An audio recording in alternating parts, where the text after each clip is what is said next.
Goy. Hello, howdy. Hello and howdy. Hello, howdy. Happy Wednesday. It's me. Excuse me. Immodest. My immodest sweater. Apologies for that.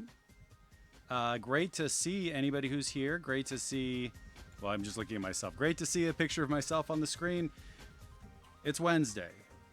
How's it going? It's Wednesday. This is the episode. This is the show where I struggle with my microphone and invariably say that I need to make some changes and then don't make those changes in between episodes. So here we are. I also realized a little bit uneven on my mustache, so that looks cool. Cool and good. I got like this really dark patch right here, not here.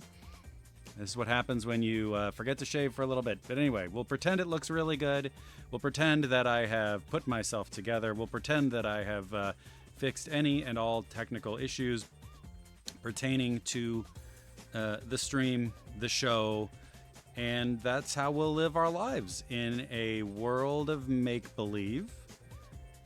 Which is potentially the way that will feel good from here on out. So who knows? Who knows what happens? This has been a hell of a week, hasn't it? A hell of a couple of weeks. Hell of a year. Honestly, obviously, a hell of a couple of years. We'll just go with at least 10 years. Then you start to put in the 2008 financial collapse. Now we're looking at 18 years. Then you think about 9/11. Probably been about a hell of a 25 years. So hope everybody's been doing okay these past 25 years. It has been quite a bit. Lots going on right now. Not seeing anybody in the chat, which is A-okay. I'm just here to entertain myself with some manuals and exercise some emotions, I guess I'd say. Now, I don't live in Los Angeles. I haven't lived in Los Angeles for quite some time. I used to live in Los Angeles. This mic is not picking it up, I don't think. I used to live in Los Angeles. And I'm going to say this. Now, there's more to it. And this is not a bit. I'm not doing a bit. I did not like living in Los Angeles. It was not for me for a number of reasons. I'm not, and this is always the most controversial aspect of things, I don't like the weather. For me, it's too hot. There's not enough rain. It is oppressive from a weather standpoint. I genuinely don't like it. That was not for me. I didn't like the vastness of the space. I didn't like how every space felt like I was just in an island in between large roads, for instance. All of those things are things that I did not like. Now, Los Angeles has made some great strides in public transit. When I go visit work down in LA, I oftentimes stay in Santa Monica, and I stay near the train station. I take the train into work, and it's fantastic. It's great. Shows you just how powerful having functioning public transit is from a making a city livable standpoint. So I say all this because I am so mad at the way that Los Angeles, the people of Los Angeles, and the response to the illegal and inhumane kidnappings that ICE is undertaking are being portrayed by the right-wingers, the media, and frankly to a lot of elected Democrats who are afraid of seeming too progressive, what have you. Los Angeles, for all the issues that I have with it that I just laid out, for me not wanting to live there anymore, is an amazing city, and the things that are its greatest strengths, the things that do make it amazing, worth visiting, worth going to, worth spending time in, worth thinking about, worth respecting, are the people. And they are the immigrants, the people from different backgrounds. You're going to find everybody and anybody there from all walks of life. Los Angeles is vast. It is massive. I don't think anybody watching this is surprised to learn that.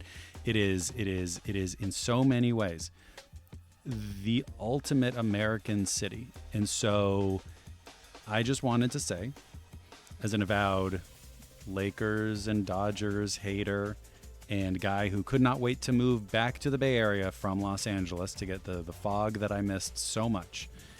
All the sort of silly intra-city feuding aside, that is a place worth protecting, and those are those are cultures worth protecting, people worth protecting, and everybody there deserves better. And everybody in America and the world, frankly, deserves better than sad-ass dumb fucks like Stephen Miller.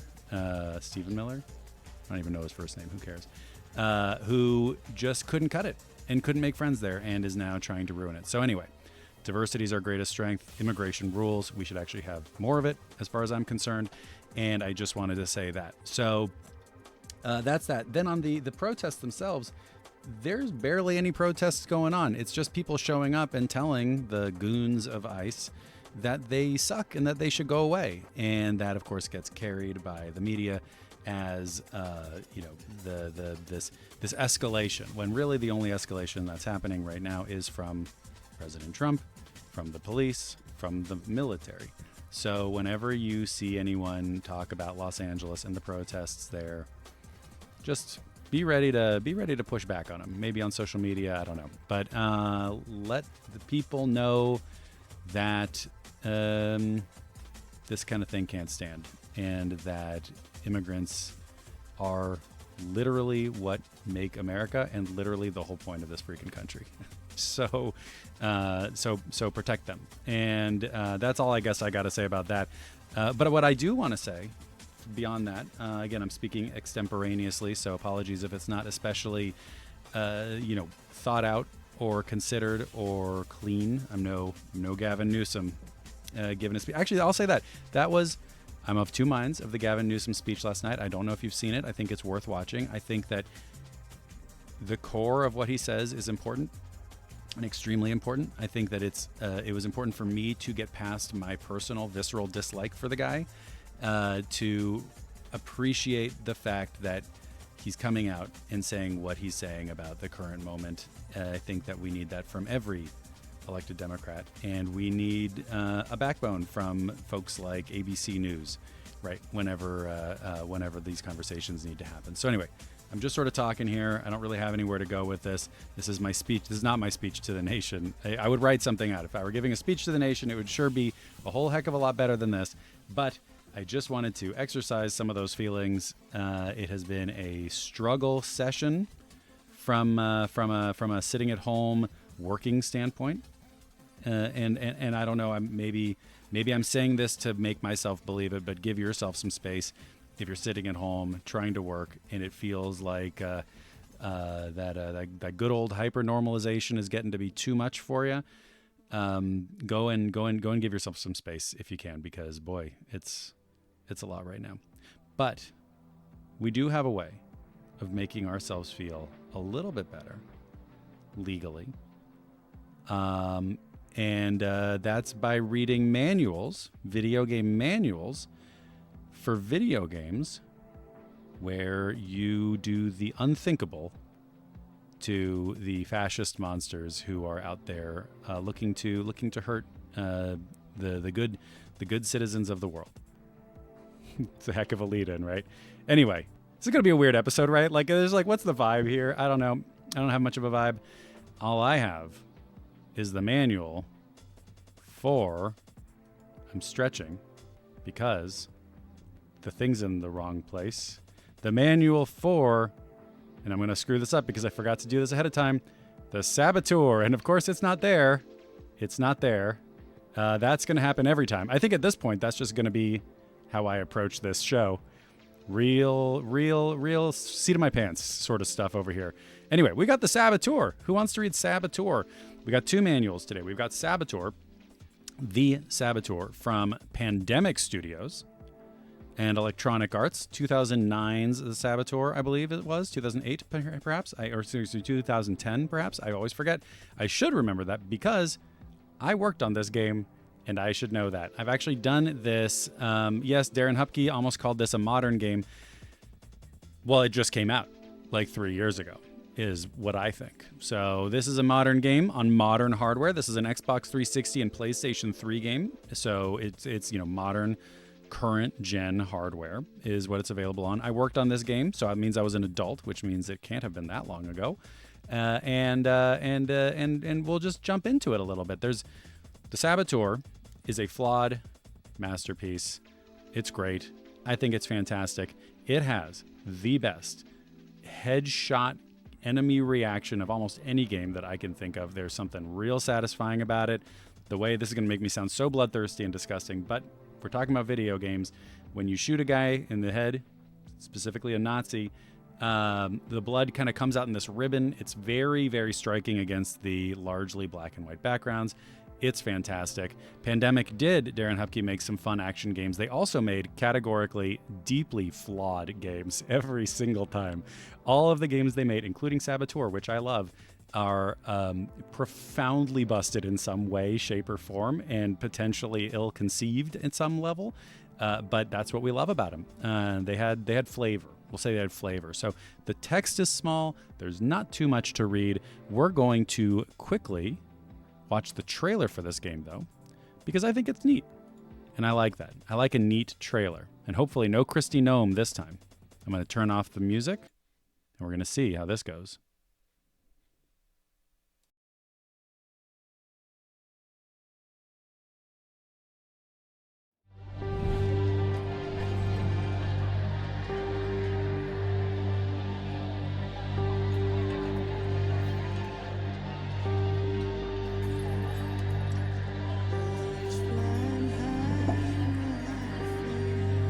This is from an E3 presentation, I believe.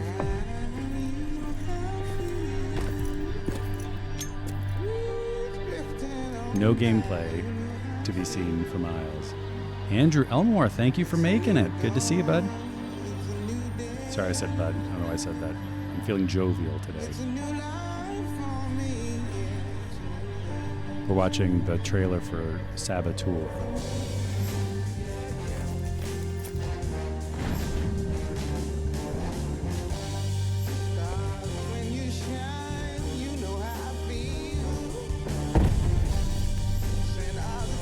Pretty good trailer.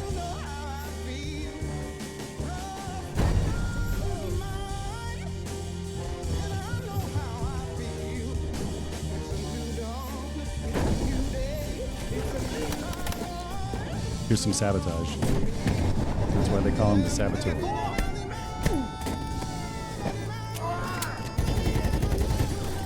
High body count in this trailer. You love to see it.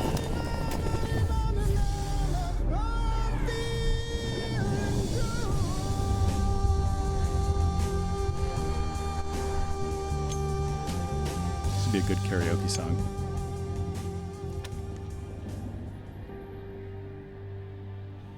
You can see there's some blurred out nudity in the background there. And I'll tell you a little bit about the blurred out nudity in the Saboteur.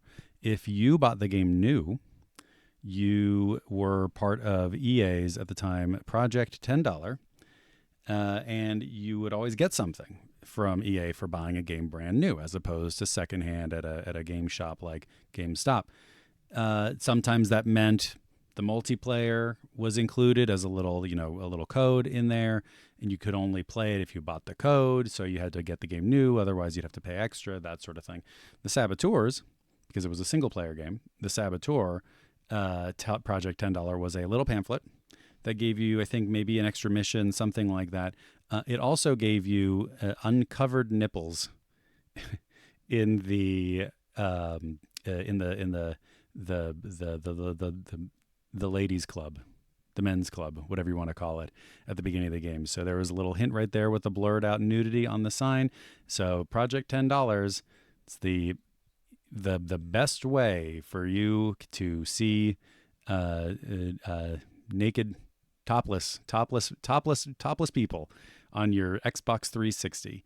Yes, there was a weird nudity controversy, as Andrew Elmore points out, and the weird nudity controversy is that it was a weird thing for them to do in the first place. Fantastic folks at Pandemic. Not sure that's how I would have leveraged Project $10, but that's the way it goes. The only boobs I care about seeing are the boobs and idiots in the Nazi outfits getting their heads kicked in and run over by cars in the game. So those are the only ones for me in my video games. So here we go. We're going to scroll on down. There's not too much in this manual today, which is good because I don't have a lot of energy for anything today. But we're going to skip past the epilepsy warning, precautions to take during use. I presume that says don't take any uppers because you'll get way too excited.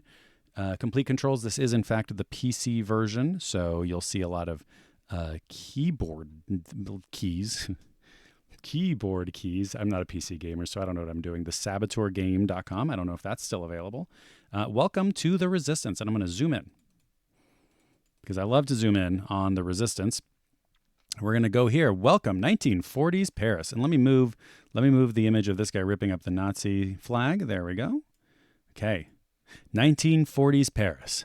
A hotbed of looming militaristic force from the growing numbers of German soldiers pouring into France. In the midst of an occupational force that brazenly and publicly executes those who would defy them, an Irish expatriate named Sean Devlin plots the downfall, not of a country or an army, but of one man. A life of daredevil racing, gorgeous women, and a good stiff drink seems tantalizingly close until Devlin watches his entire world disappear with a single murderous act. Driven by a solitary mission for vengeance, Sean is quickly pulled into a far greater struggle that sees his goals and those of Paris become one and the same. Reluctantly crouched.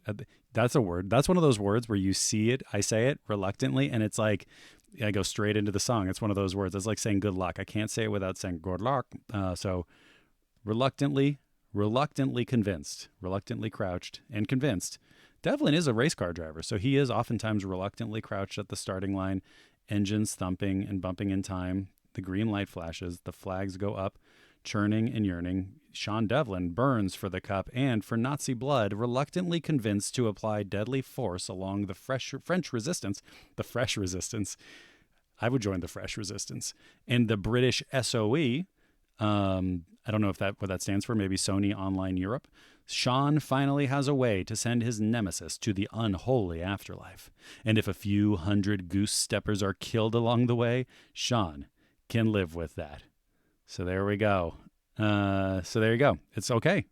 It's okay. It's actually fine. Electronic Arts gave us permission to say that it's fine to allow a few hundred goose steppers to go the way of the dodo bird. The saboteur's work is never done. In order to seek revenge and ultimately inspire the people of France to fight back against the occupation, Sean must take on some dirty jobs.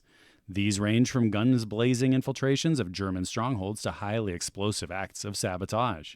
Each mission aids in slowly restoring life to a world driven to dark extremes. So there you go. This game does have a cool feature where the more you help the French resist the Nazis, the more color comes back into the world, which I think was neat. A little on the nose, but that's video games. You got fighting, melee. So Sean Devlin occasionally plays one of the better Super Smash Brothers, I'm presuming is what that means. Occupied France, although the best one is Brawl. So that's my hot take. Occupied France in the 1940s is a dangerous place, and should he need to, Sean Devlin is well prepared to dole out a beating of his own. Enemies can be grabbed by right-clicking and then pummeled with standard melee controls. Enemies can also be punched with either quick or strong punches, given or a hearty kick. A hearty kick. Sure, punching and kicking a fella can feel mighty satisfying, but if you grab him by the collar, a whole new world of opportunities opens up. Just grab him and press WSAD for a nice friendly toss, or soften him up first with a few quick slugs to the kisser. Not all enemies can be grappled, though. Heavily armored soldiers shrug off attempts to grab them, leaving you open to retaliation. So you got to be careful. Darren Hupke says SOE stands for Soldiers of Entertainment. That's right. That's right. We're all the soldiers of entertainment here in the content mills. You got disguises when looking for the quiet way into a fortified German base. Knocking out an enemy soldier and stealing his uniform gets the job done. Wearing a disguise isn't for the sloppy, though. No, don't get sloppy. Bullet holes on your new formal wear make it quite obvious you took out some poor fella on the by way of a few chunks of lead. So dispose of someone cleanly, either with a stealth kill or hand-to-hand combat before making off with their uniform. It's great. They're not perfect. Sean's whiskey aftershave doesn't help either. Sean is a problem drinker, but that's okay. We take all comers in this battle against fascism. You've got racing. He knows the ins and outs of nearly any vehicle. Now, I will say this. Here's a criticism of the game. The racing is the driving's not good. The driving is not good in this game. When I worked on this game, though, my favorite car moment this was maybe like right before going gold, I think. I was working in QA, and we all got pulled off of the game that we were predominantly working on, which became Mercs Inc., which got canceled when the studio was shuttered a few weeks later. But, we were tasked with just sort of like hammering on it. Now, we were embedded at Pandemic. So this was like working with the devs to let them know. I discovered a bug, and I was never able to repeat it, but it was amazing the night that I got it, where if you stood at the top of the Eiffel Tower and looked down the sniper scope at a car, if the sniper scope was trained on an area that a car was going to show up in from the back of a building, I don't know if it was spawning there or what. I'm not sure how how it works technically. If you were looking at something through the sniper scope and a car then showed up, the car would begin to levitate. And as long as you kept the sniper scope trained at the car would continue to go higher and higher and higher and higher. And so I got the one car, all the way up, and it disappeared from like the skybox. It just went away, and I don't know what happened to it. Another couple of times I was able to lift them up just high enough to then drop them. They would drop and explode. So that was pretty cool. So I remember calling a person over and saying, I found this. And he was like, show me. And so I showed him. He was very worried. Some kind of producer of some sort. I don't remember who this was. We'll just say a few years ago. 16 years ago at this point. And he was so scared. He was ghost white. Holy smokes, this is a pretty bad bug. But we rebooted the game, and we tried to get it done again with more people around, so they wanted to see it too. We had scripts running to capture everything, video footage, all that kind of stuff, and we could never get it to happen again. I spent the next 2 days trying to recreate that same bug, and we couldn't get it to happen again. So it was a known shippable, and the game went out, presumably with no bugs whatsoever. If it's a Pandemic game, I doubt that's the case, but it was cool. So fantastic stuff. Andrew Elmore is telling me that it was an engine thing. Did it with Destroy All Humans 2, repeated on the Xbox port. Oh my God. So there you go. I don't know. There you go. That's fantastic. There's another fun bug that I had working on Pandemic games where if you drove a guy this was in Mercs Inc. I never got to try it in here. If you drove like a tank or a car, something explodable, some sort of vehicle into a tight space, like with like a low overhang or something like that, and your person was in it and the person exploded, the person's body would squeeze through the ceiling of whatever the space you were in and then get shot up at like insane speeds way above the map, eventually crashing the game. Another fun bug, now that we're talking about bugs, was in Mercs Inc. So in that game, it was a multiplayer game where, you just did Mercs stuff. I don't know if you ever played the Mercenaries games, but you did Mercs stuff, driving around, blowing things up, shooting people, etc., and all that kind of stuff. There was a bug where if you died while shooting, this is one of those ones where if you died while shooting from the emplaced turret on the back of a vehicle, right? So you had to be shooting it, standing in it, holding onto it, and shooting it. If you died from doing that, when you respawned, you would respawn basically like sloughing guns. And if you just walked around, the guns would keep falling out of you. Gun after gun after gun after gun after gun after gun after gun, like maybe one every second. All of these guns had physics, right? They were all like actual items, so you could run into them and all that. And eventually it would crash the game because your character would just be sloughing out like 1,000 guns. So that was a pretty cool one too. Yeah, the Ram loved it. That was a pretty good one.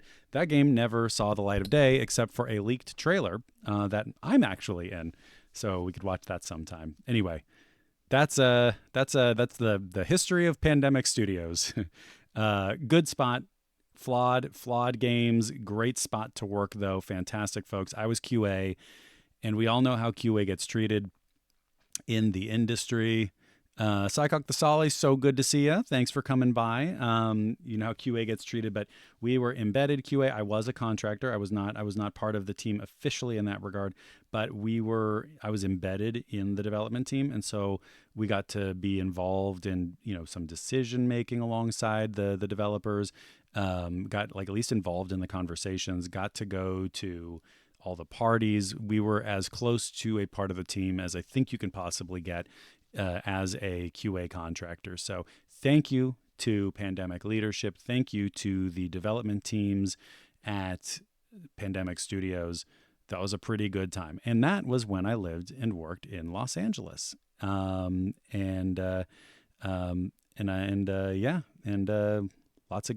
Lots of fun times. A really fun time was when we all got laid off and we all went to the Westwood Brew Co. and everybody got unbelievably drunk at like 11 in the morning.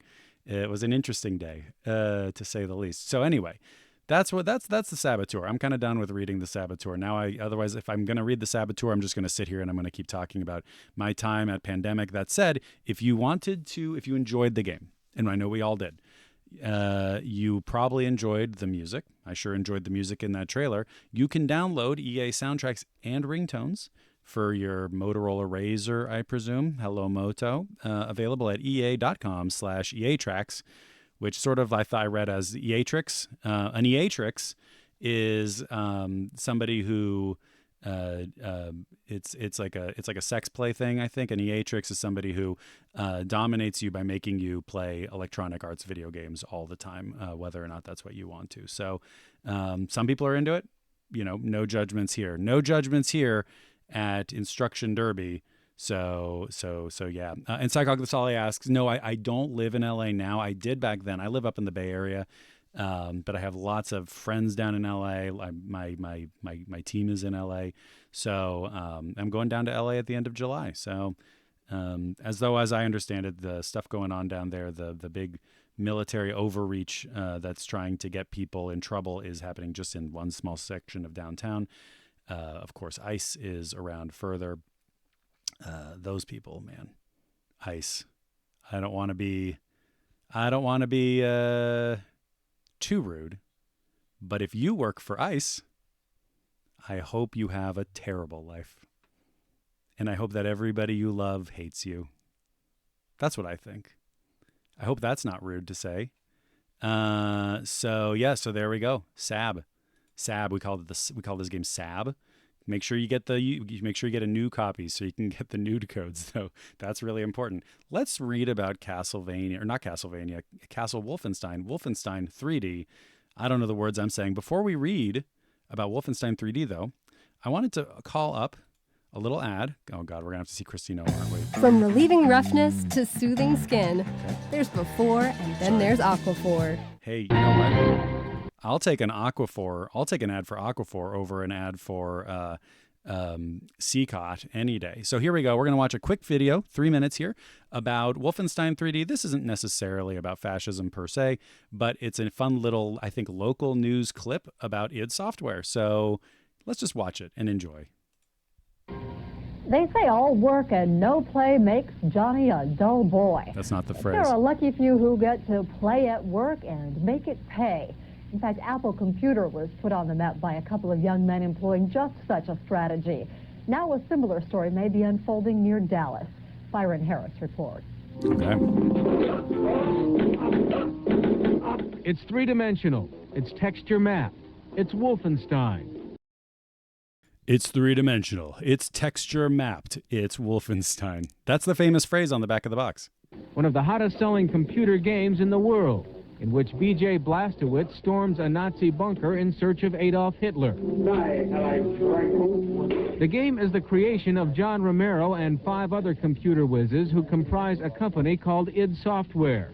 Together with another firm called Apogee Software, Romero and his co-workers have parlayed a love of computers and computer games into a multi-million-dollar business. This year, Apogee, which sells software, and id, which creates it, will gross close to $5 million. up from $6,000 2 years ago. 31-year-old Scott kinda Miller crazy to and me. 29-year-old George Broussard, who own Apogee, discovered a breakthrough in marketing computer games. They sell directly to the public.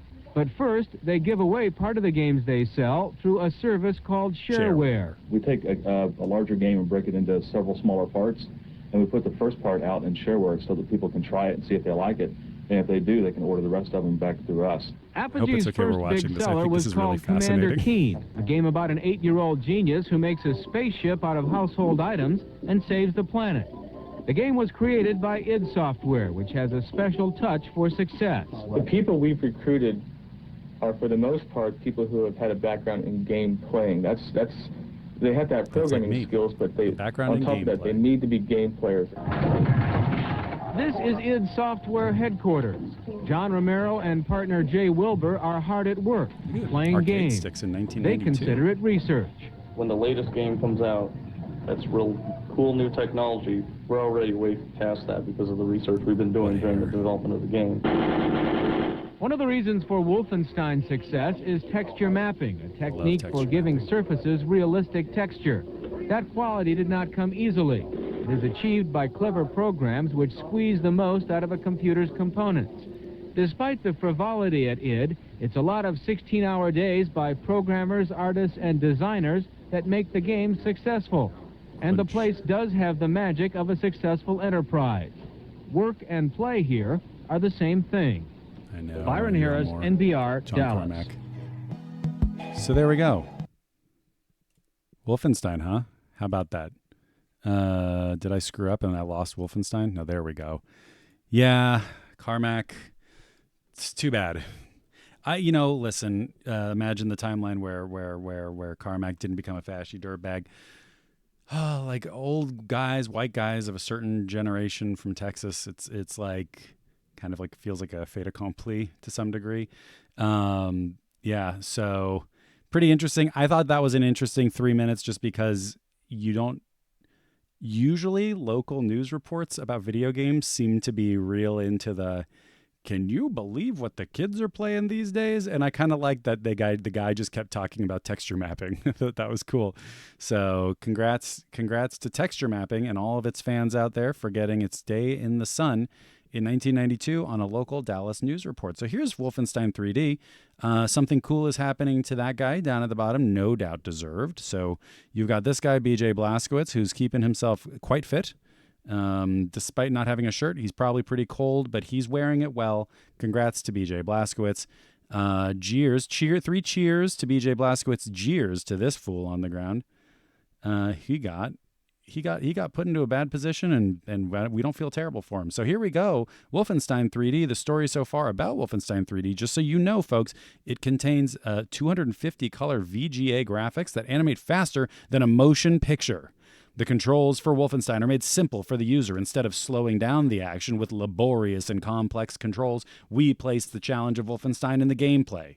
To survive, all you'll need is quick reflexes, a good sense of direction, and a killer instinct.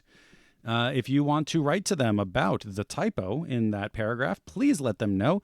Software Publishers Association, Suite 901, 1101 Connecticut Avenue, Northwest, Washington, D.C., 20036. So congrats. Please don't make a legal copy of this. You wouldn't steal a tank. Wolfenstein 3D Episode 1, Escape from Wolfenstein. The story so far, you're William B.J. Blazkowicz, the Allies' bad boy of espionage and a terminal action seeker. He and Sean Devlin would get along great, I think. Oops, the music's not going. Folks, I'm so sorry about that. Again, the music from Andrew Elmore. Fantastic music, as always. Amazing stuff. And I am so grateful to be able to be running it in the background here. It's great. And thank you. And I'm sorry that I left it off for so long. You were stuck listening to my sad boy voice today. Your mission was to infiltrate the Nazi fortress Castle Holehammer and fight for is that how it's pronounced? Holehammer. And fight for the plans of Operation Eisenfaust. Iron Fist. It's not racist if I'm trying hard, okay? I'm trying. The Nazis' blueprint for building the perfect army. Rumors are that deep within Castle Holehammer, the diabolical Dr. Shabs has perfected a technique for building a fierce army from the bodies of the dead. It's so far removed from reality that it would seem silly if it wasn't so sick. But what if it were true? You never got a chance to find out. Captured in your attempt to grab the secret plans, you were taken to the Nazi prison Wolfenstein for questioning and eventual execution. For 12 long days, you've been imprisoned beneath the castle fortress. Just beyond your cell door sits a lone, thick-necked Nazi guard. He assisted an SS dentist mechanic in an attempt to jumpstart your tonsils earlier that morning. You're at your breaking point. Quivering on the floor, you beg for medical assistance in return for information.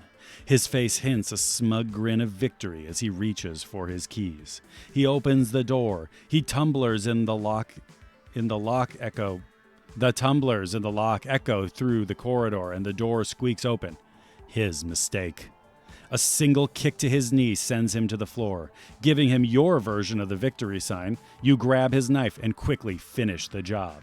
So you're flipping him off, I'm guessing, and stabbing him to death. So congrats to BJ Blazkowicz. You stand over the guard's fallen body, grabbing frantically for his gun. You're not sure if the other guards heard his muffled scream. Deep in the belly of a Nazi dungeon, you must escape. This desperate act has sealed your fate. Get out or die trying.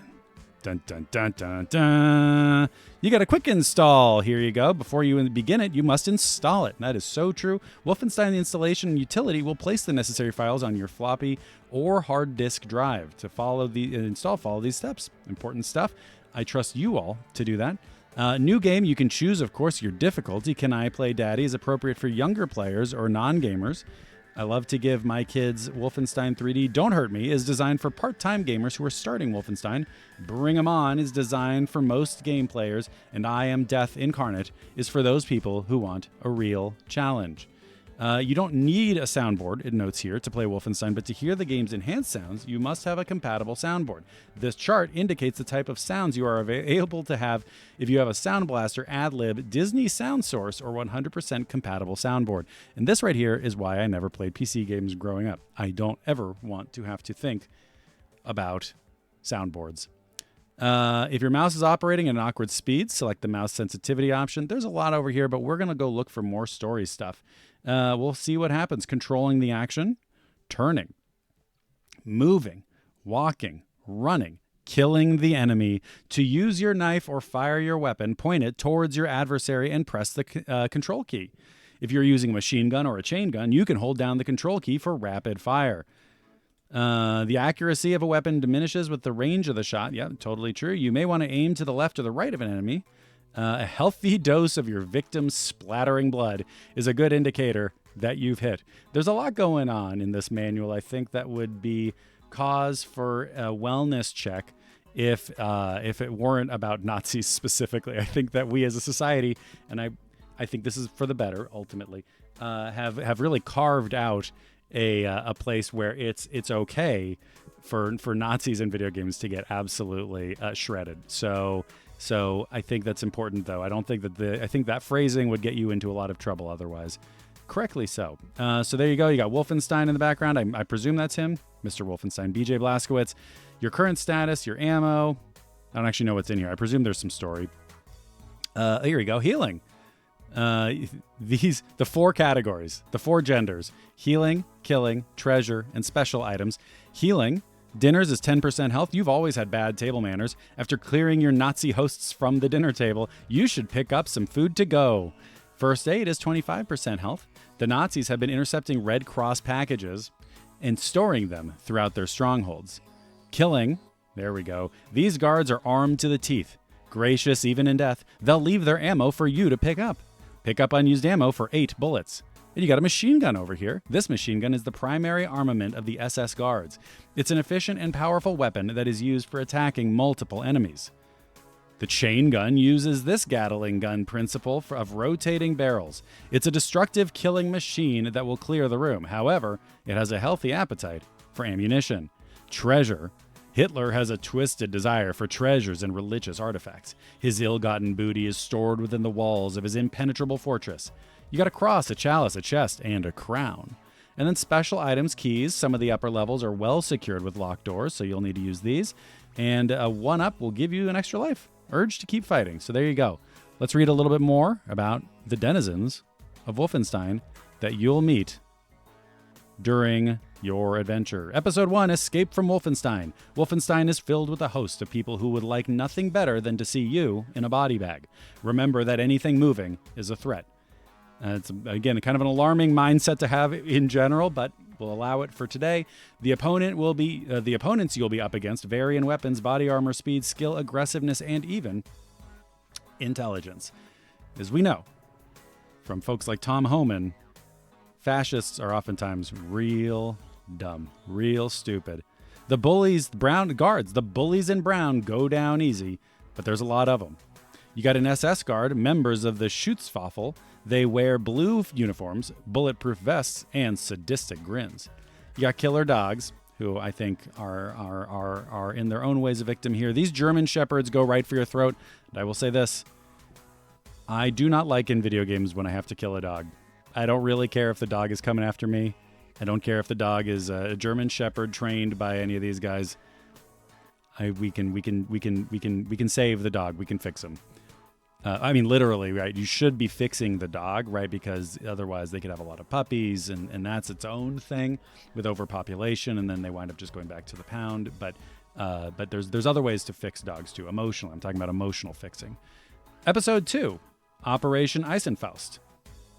So maybe we could have also fixed all the guards afterwards as well. You escape from Wolfenstein in the neutering way. You escape from Wolfenstein and struggle your way to the Allies' front lines while you were imprisoned. More evidence of the operational Eisenfaust, Iron Fist, was uncovered. Gravediggers are becoming Hitler's best recruiters as Dr. Schabs is preparing to unleash his hideous creations upon the free world. With the force of an entire army of undead killing machines at Adolf's disposal, first name basis, I guess, nothing can stop him. You are the only one who can defeat the evil Dr. Schabs and keep his hideous experiments from coming to fruition. Venture into the depths of Castle Hollehammer and inject Dr. Schabs with your brand of justice. In addition to dogs, guards, and SS, you'll also meet mutants, hideous human experiments of the evil Dr. Schabs. These 3-armed beasties are killing machines. I don't know if we got an English person to write this one. These beasties. Then you got Dr. Schabs over here. He is nuts and prefers killing to all other activities. Watch out for flying syringes or you'll be a mutant too. Dr. Schabs sounds like he would fit right into Midway's Narc in the arcade and on the Super Nintendo. Episode 3, Die Führer D. That's right. It's the Die Bart Die joke. You destroyed Dr. Schabs and crushed the Führer's plans for creating an army of the undead. His dreams vanquished, Hitler has sunk deeper into his twisted evil mentality. Now bent on the destruction of the free world, Hitler has become increasingly desperate. Thousands die as Adolf leads his armies into suicide campaigns. The only way to stop this annihilation is to confront Hitler himself. Can you defeat the Führer and end the war? Or will his ruinous reign continue? In addition to dogs, guards, and SS, we're starting to add to them officers. These quick, smart soldiers wear white and see red. And then Adolf Hitler, the essence of evil. He's got a few surprises for you. The picture shown is only a likeness of Adolf. You'll face the image of evil soon enough.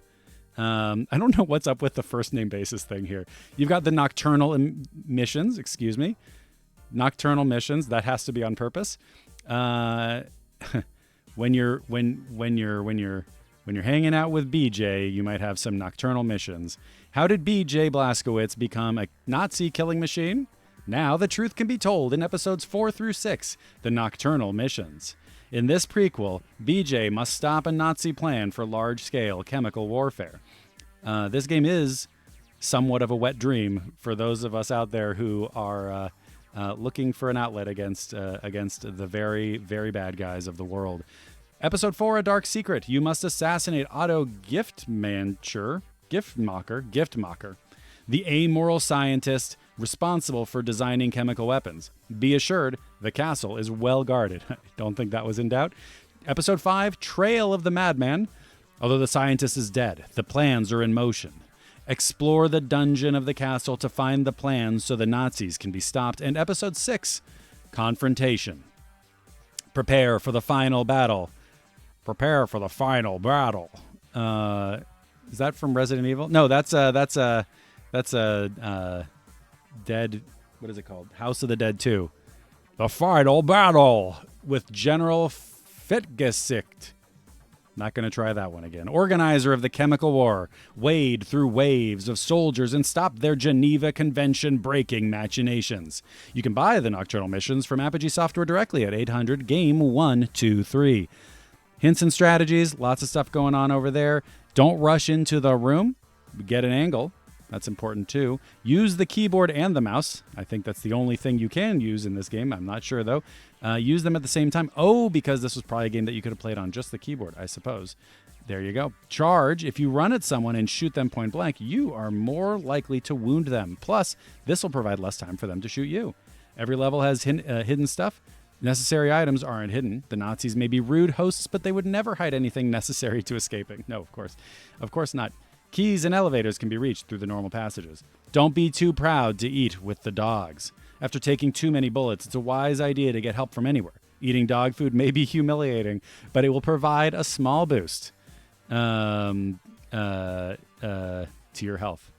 Use the quick save. Heck yeah, absolutely. And don't attack with a knife. If armed, only with a knife. Don't rush into a room full of guards and expect to come out alive. Spend your time looking for hidden ammo that may rooms that may contain more ammo. Do more damage at close range, searching for hidden passages. Does BJ need a little help? Out of ammo, beaten to a pulp, and want a surprise? Press the MLI keys and receive full health, 99 bullets, and 2 keys. Beware, cheaters never prosper. It's not really cheating, though, if it's in the manual. IMO. If you got memory problems, if you run Wolfenstein and get an out-of-memory window, here are a few things you can do. Remove the TSR resident programs. This is the other reason I never played on PC. Load DOS high. If you have at least a 286 computer and extended memory plus DOS 5.0, you can load DOS into high memory. Simply put DOS equals high into your config.sys file. Refer to your DOS manual for further details. You have to have a doctorate in computer science to play video games. Sound problems. A soundboard is recommended. Oh yeah, we know that. Sound Blaster address. Sound Blaster volume is too low. Sound Blaster and Gravis PC game problems. If you require further assistance, and I know that I do, just reading of I'm actually stressed out just reading about all these different things here. AX represents the address of Sound Blaster, Sound Blaster Pro. For the Sound Blaster, it's either A210, A220, A230, A240, A250, or A260. For the Sound Blaster Pro, it's A220 or A240. Default is A220. Obviously. We know that. Feel free to call Apogee Software and tell them the problems that you're having with your computer at 214-278-5655. id Software is a group of programmers, designers, artists, and musicians with the goal of providing cutting-edge games, both in software technology and design. And nobody would ever become a fashy weirdo. You got your Chief Operating Officer, Jay Wilbur. Although John Romero, I think, sounds kind of cool. Is that my understanding that he's actually kind of neat? Or at least seems like a dude who just loves making games. I don't know. You got John Carmack and John Romero as software engineers. Master of the Pixel, Adrian Carmack. Creative director is Tom Hall. Art and manual design is Kevin Cloud. Thank you to Kevin Cloud for the manual design here. You got composer Robert Prince, and the cover illustration is Ken Reiger. Ken Reiger, thank you for giving us this neat thing. I think it looks pretty darn cool. So there we go. All right. That's the manuals for today. I hope that everybody's doing okay. You know, I did also see Castle Wolfenstein. I didn't read it because it doesn't have that much going on in it. But here's Castle Wolfenstein, which I think is kind of neat looking. You got a much slimmer, I presume, BJ Blazkowicz over here. This is the BJ Blazkowicz that goes to sleep before his nocturnal missions, and then he wakes up much more powerful. So there you got that. It's got a certificate of merit for outstanding achievement. That's like the original seal of quality right there. Congratulations. There's a blank page, which is cool. Castle Wolfenstein by Silas Warner, the fourth Warner brother and sister. Did not ever make it into Animaniacs. If the disc becomes worn or damaged, Muse Software will gladly replace it. Send the damaged disc with proof of purchase and $10 to Muse Software, 347 North Charles Street, Baltimore, Maryland, 21201. Castle Wolfenstein, it reads and writes the program disk during loading and play. Do not remove it. Don't fucking do it, is what it tells you. This is a grown-up episode of Instruction Derby, so apologies for anybody who likes to show up who doesn't enjoy it. We're reading about very serious things. World War II is raging across Europe, and Castle Wolfenstein has been occupied by the Nazis and converted into their HQ. You have just been captured behind enemy lines and await interrogation and torture by the dreaded SS in the dungeons of Castle Wolfenstein. A dying cellmate bequeaths you your only hope, a gun and 10 bullets. I mean, it's good that he was able to sneak that in. I'm not sure how he did it, but congrats. Your mission, find the war plans and escape from Castle Wolfenstein alive. I like the graphic over here. This is pretty neat. It tells you how to turn on the game, playing the game. Starts in the lowest level of the castle. You roam from room to room. Pretty cool. But I want to show you what I enjoyed about this manual. So there's not much to it. What I enjoyed about it are the German translations. Achtung, attention, halt, stop, Führer, fire, Folgen, follow, Kamerad, I surrender, kaputt, all over, Schweinhund means bad, that's when, what's the character who always swears? See, now I'm so tired. I can't even remember his name. He jumps around on the little blocks on the triangle thing. Anyway, he's in this game, apparently. Schweinhund, he's saying Schweinhund. Kubert, that's the one. Thank you so much. Thank you. Schweinhund is what Kubert says, and was ist das? What's that? I'm going to say, I appreciate the German translations, though those might have been the least useful German translations of all time. Flashback 64 Pod, you are here for the German translation portion of the episode. And right before we go, good to see you. Thanks for popping in. That was Castle Wolfenstein, World War II Rages Across Europe. It says, Castle Wolfenstein is occupied by the Army of the Reich and converted into a battlefront headquarters. You've been captured and brought there from a hiding place behind the stones of a dungeon. A dying cellmate produces a Mauser M98 pistol. They're adding some more detail here. Fully loaded with 10 bullets and gives it to you. Your new mission. Find the Nazi war plans and escape Castle Wolfenstein alive. It's an action-adventure game from Muse, demanding fast thinking and quick manual response. Use game paddles, joysticks, or your computer keyboard. Castle Wolfenstein generates an unlimited variety of castle layouts, each more difficult to escape than the last. Feel free to call Muse Software at 301-659-7212. And that's what we got. This was an R-rated stream, so yeah, you can say the bad words if you want to. Flashback, anybody really here. You can say anything. Yes, actually, so I did get I got an auto mod.